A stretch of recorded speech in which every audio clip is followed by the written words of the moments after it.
Hey, what is up you guys? This is Carrie Berry. Welcome back to my channel. Today in this video, I'm going to be showing you a Mary Jane from Spider-Man cosplay. We'll go from this to that in no time flat. So that was kind of cheesy, you know, that's just kind of me as a person, but that's totally fine. So just like my editing, let's get right into it and stay cheesy. So this is from a finished video that I produced with the cosplay. And so this was shot with like a fancier camera and all of that, just to show what it looks like. I was really going for the comic book style Mary Jane Watson, so I'm going to go ahead and start with putting in my super blue contact lenses. Sorry about the dirty ass mirror, but you know, that's kind of just part of life.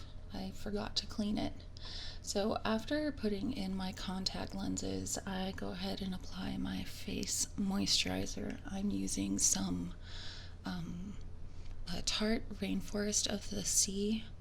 I think it's a super quench or something like that. It's a super H2O, I think is the title of that. And that particular moisturizer just really helps my makeup glide on nice and smooth.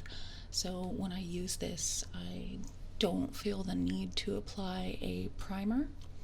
So after I put on my moisturizer, I go ahead and just pat my skin, and I go ahead and continue on to start braiding my hair, because I will be wearing a wig for this cosplay. And to hide this insane mane I have, I always put my hair in double pigtail braids down along the sides of my, I guess down towards the bottom. So let's see, I am braiding my hair as one coquettishly does while they are doing silly things for the camera. And I braid both of them. And that's a better look at those contacts. I really like them. They work for a lot of different cosplays. So I just go ahead and discard my braids, and I move on to putting on my foundation. I'm using Amazing Cosmetics. I think I'm using this in just the fair, because this particular product only came in 3 shade ranges, so I just chose the lightest one. And then I blend it in with my Beauty Blender dupe from Amazon. I paid $4 for this thing, and it literally feels just like a beauty blender. Definitely recommend, if you find these black ones on Amazon for $3.95, get them. And then I am just powdering just a little bit to set my foundation.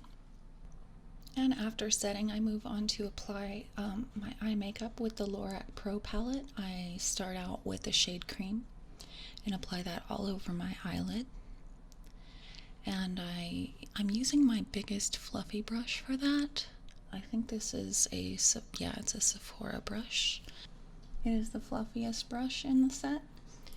And then I move in with the smaller brush and apply a taupe color, or a medium brown, I guess you could say. I'll be applying the taupe generously all over my crease zone. Yeah, as you can see, I'm layering that quite well into my crease. I really want to accentuate that warm brown tone that I feel Mary Jane has. She's definitely an autumn, and I think this particular taupe, this palette, really works perfectly for her makeup. So that was my boyfriend talking to my cat. Or you could, you know, pretend he was talking to me. It's not too far from the truth. So I go ahead and take a much finer brush from an Urban Decay palette that I got, that I really love. And this particular brush is super fine point, so it can take that same color, that same taupe, and just really pack it in that crease into a finer degree. So I'm just furthering the drama, so to speak. And then I go in with my Pure Cosmetics. This is just my favorite contour shade. And I will be making that crazy fishy face that has made so many people laugh when they see me apply my makeup. So you're welcome. And I go ahead and generously apply that to just below my natural cheekbones, because I feel like, you know, my cheekbones are kind of high enough. I don't need to play that up too much. But I like to take that contour all around where I normally put it, and then I also contour my nose, because we all know Mary Jane has this super cute comic book nose that I can never claim to have. I dab off my sweaty ass chin and then apply a little bit more powder and apply a little bit of contour below my lip as well, so that we have a little bit more of a big lip pout, because Mary Jane does have those big sexy lips. And then I go in with my Anastasia Dip Brow, and I'm only concentrating on the tail end of my brow.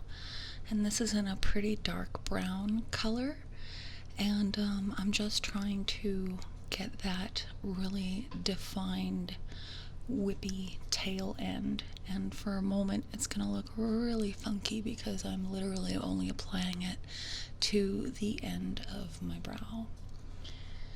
And I'm using a Sephora angled brush.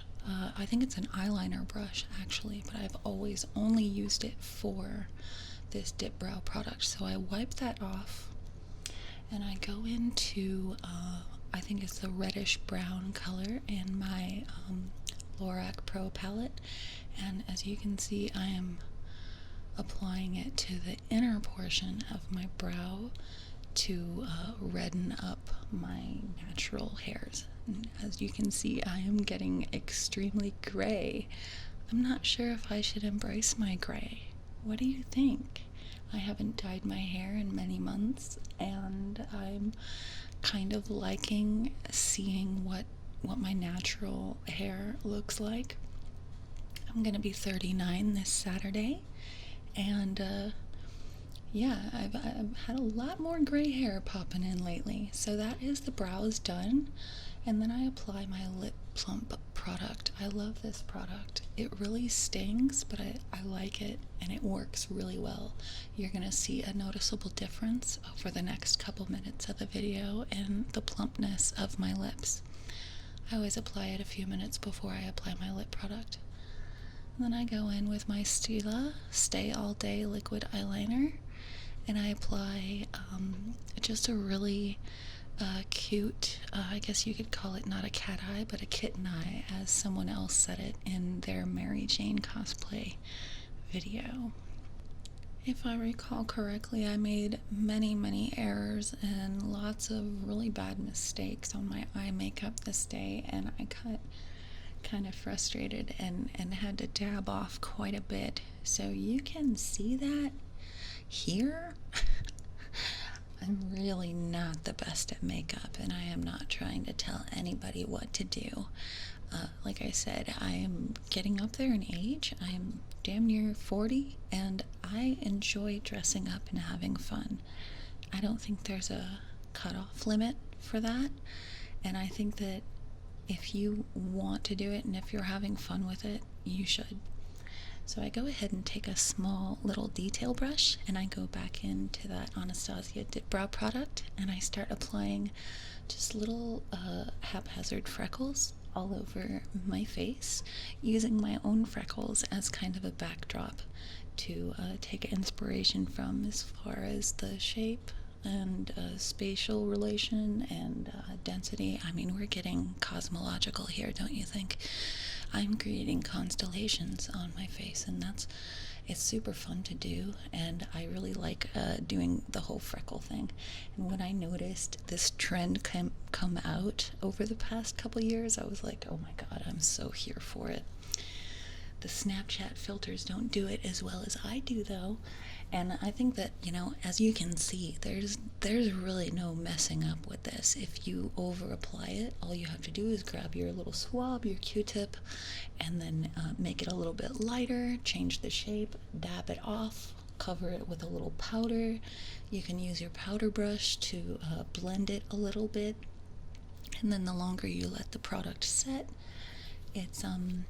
it'll set in place. And I always use, I don't show this in this video, but to set my makeup, I always use Urban Decay Stay All Night makeup setting spray, and it works beautifully, especially if you're going to be doing something like this where you might wipe your face over time and you might be afraid that they will just rub off. These don't rub off. So then I go in and I apply a small amount of my Tarte Amazonian Clay blush, and I blend that as well with my, I forgot to mention that's a Kat Von D brush, and the other brush is just a cheapy Chinese brush. And this highlighter is my absolute favorite. I think I have a stack of maybe like 4 or 5 Becca highlighters, and I still grab this Milani highlighter every day. It's definitely my choice.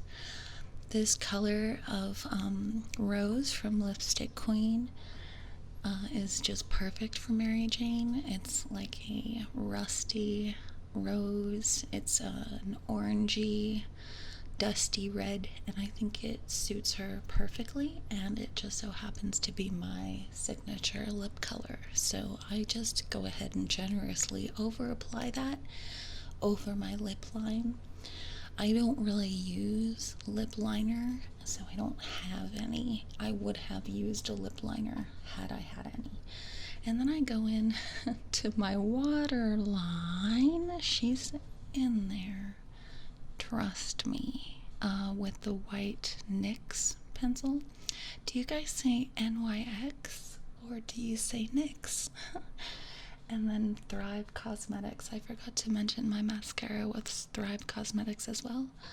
I absolutely love them. That was a highlighter stick. And then I pin up my braids to prepare for my wig. I use 2 clips to pin them in place, and then I put on my wig cap, which also helps to kind of snatch my skin and really give me a lifted appearance. So I know some cosplay girls also apply tape to lift, you know, like lifting tape. I should probably start doing that because I know I don't have the most attractive jawline, and that's something I'd really like to change, but I'd never want to get surgery, so, you know, it is what it is. And then that's how I apply my wig cap. It took me a while to learn that little thing, but I just pop my ears out, and then I make sure that my wig is the little snaps are adjusted because I have a very small head. So then I go ahead and bend forward and put my wig on, and then the cosplay is pretty much complete. However, when you do put a wig on, just remember that it's going to take some finagling, and it's not going to look like the cosplay character that you're looking for right away when you buy a wig. You're going to need to give it some love. But I hope you enjoyed this. I went ahead and put in these photos just to show you what the character looks like, complete with the outfit that I chose for her. Hope you guys enjoyed this. Go ahead and give a like and subscribe, and give a comment down below for the next character I should do. Stay safe and well. Bye bye, guys.